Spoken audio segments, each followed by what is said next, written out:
Bonjour, bonsoir à tous. J'espère que vous allez tous bien. Bienvenue sur Contrôle Pass. Actualité oblige, les éléphants de Côte d'Ivoire sortent le 14 novembre contre l'Arabie Saoudite et en même temps, on va profiter pour faire à notre humble niveau un bilan disons, des qualifications de la Coupe du Monde 2026 de la Côte d'Ivoire parce que la Côte d'Ivoire est qualifiée directement pour la Coupe du Monde. Et pour vraiment débattre ce soir, j'ai mes gars sûrs comme habituellement. Anissé, comment vas-tu? Je vais bien, Stéphane. En tout cas, ravi encore de me retrouver là et puis de parler des éléphants. Et toi, comment tu vas? Ça va très très bien. Augustin, comment vas-tu? Ouais, ça va tranquille. Moi aussi, je vais bien. En tout cas, on est là pour parler une nouvelle fois des éléphants et des prochaines aussi rencontres. Donc, très content d'être là. Super, super. Sans plus tarder, la liste de Faye est sortie pour affronter l'Arabie Saoudite. Vous, qu'est-ce que vous en pensez? Anissé. Euh, je ne vois pas de grandes surprises, hein. Je me dis, voilà, ce sont des matchs qui arrivent actuellement. Le plus dur a été fait. Donc, voilà, peu importe la liste qui va nous servir actuellement, moi, je n'ai pas de problème avec ça. Ce où je l'attends, c'est beaucoup plus pour les matchs qui vont compter, quoi. Moi, en tout cas, j'ai ma petite idée. Moi, en tout cas, je pense que cette liste-là, c'est juste pour essayer des gens de nouvelles têtes, voilà, pour voir s'il peut prendre quelques-uns au cas où Mhm. il y aurait des blessés à la CAN. Et voilà. Je sais pas si tu partages le même avis que moi, Augustin. Je sais pas si c'est le même avis que tu Non, pas du partages. tout. Pas du tout d'ailleurs. Du tout pas. Mon avis est totalement contraire. Je Pas vais du tout, aller à du tout l'opposé pas. de. Faut bien m'expliquer ça. Pas du tout pas. Explique-moi. Il y a un problème. En tout cas, moi, je vais aller à l'encontre de ce que vous êtes en train de dire.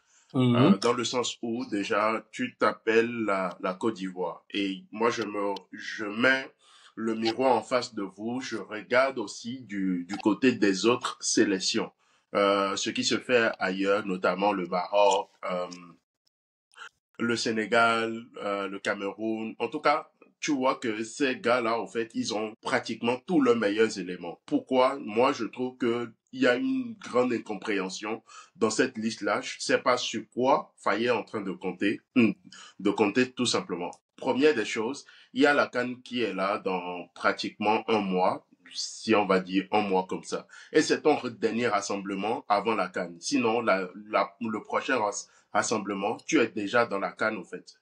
Ton prochain rassemblement, tu Non, es mais déjà dans Augustin, la nous, on CAN. dit pas que c'est Ta bien, hein, prochaine ce qu'il est en liste, train de faire. non, ta Voilà, nuance. prochaine liste, permets-moi de terminer, ta prochaine liste, c'est une liste que tu appelles tout le monde déjà pour la CAN. Moi, je ne pense pas que c'est le moment de pouvoir essayer quoi que ce soit. Il y a la fenêtre de masse qui est là, qui te permet de pouvoir essayer quelque chose ou quoi que ce soit. Tu te passes de certains joueurs à juste titre, d'autres, on ne comprend pas pourquoi. Moi, je me dis, tu es la Côte d'Ivoire, tu ambitionnes d'aller gagner une nouvelle CAN back-to-back. Moi, je ne pense pas que c'est le moment de pouvoir s'amuser. Et en plus de ça, je ne comprends pas non plus le choix des adversaires pour les matchs amicaux d'ailleurs. Oman ou bien quoi, je ne sais même pas quel pays est l'Arabie Saoudite. Bon, l'Arabie Saoudite, je peux comprendre.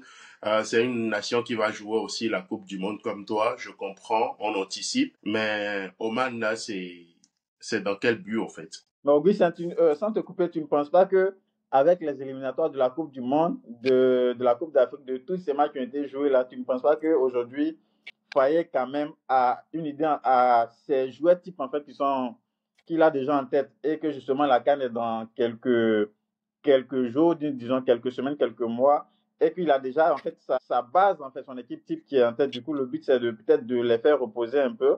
Et puis, comme Stéphie l'a dit, d'essayer de nouvelles têtes qui, peut-être, au cas où il y a des blessés, pourquoi pas appeler ceux-là. C'est vrai on ne justifie pas forcément son choix, on ne dit pas que c'est bon. Mais après, on peut essayer de comprendre aussi et puis de dire, OK, on a eu quand même une longue période, des mois en tout cas, où il a appelé certains joueurs, où ils ont joué des compétitions majeures, c'est-à-dire les qualifications de la Coupe du Monde et de la Coupe d'Afrique, où il a quand même aujourd'hui, quand on lui pose la question, on lui demande par exemple, les yeux fermés, qui est-ce qu'il va appeler durant la CAN? Il le dit clairement.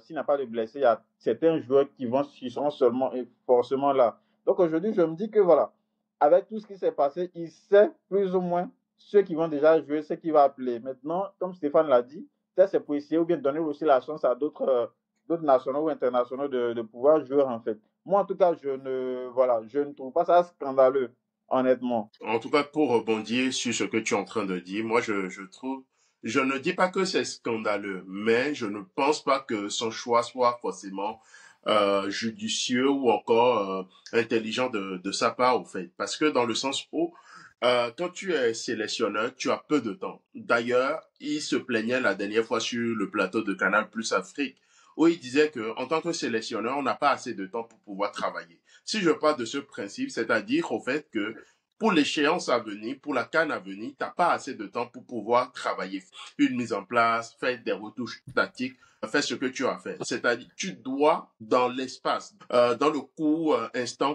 que tu as avec ton groupe, tirer le maximum d'eux. Et tu te permets de vouloir faire des rotations à portée. Non, c'est pas le moment, sachant qu'il y a des compétitions internationales qui doivent arriver, où tu es attendu sur la scène plutôt internationale, bah, t'as pas droit à l'erreur de sortir cette liste-là. En fait, c'est pas du tout réfléchi. Regardons aussi à côté ce qui se fait, aussi à côté, du côté Le mot quand même est du fort, hein, c'est pas du Sénégal, tout du réfléchi. Cameroun, de l'Algérie. Oui, moi, je le dis clairement.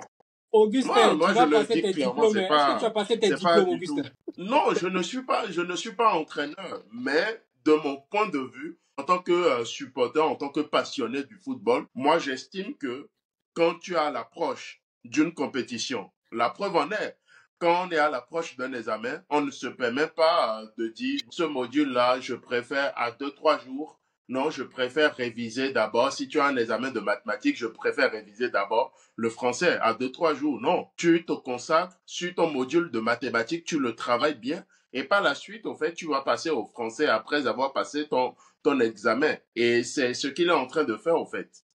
Et c'est ça, moi, je ne comprends pas. Ok, vous-même, vous savez, les abonnés de Contrôle Passé, un sujet passionnant, l'équipe nationale de Côte d'Ivoire. Là, d'une part, il y a Anissé qui nous dit que c'est pas si grave que ça, le fait de renvoyer des nouveaux éléments pour les essayer. Et il y a Augustin qui contre-attaque pour dire que, écoutez, on est à un mois ou quelques semaines de la CAN. Il faut encore roder l'équipe, il faut peaufiner certains détails et que on devrait regarder ce qui se fait à côté, à l'instar du Sénégal, du Cameroun et tout ça. Bon, en tout cas, n'hésitez pas à nous dire en commentaire. Le débat est passionnant, mais en tout cas, cette liste de failles qui est sortie, en tout cas, il n'y a pas grand-chose à dire.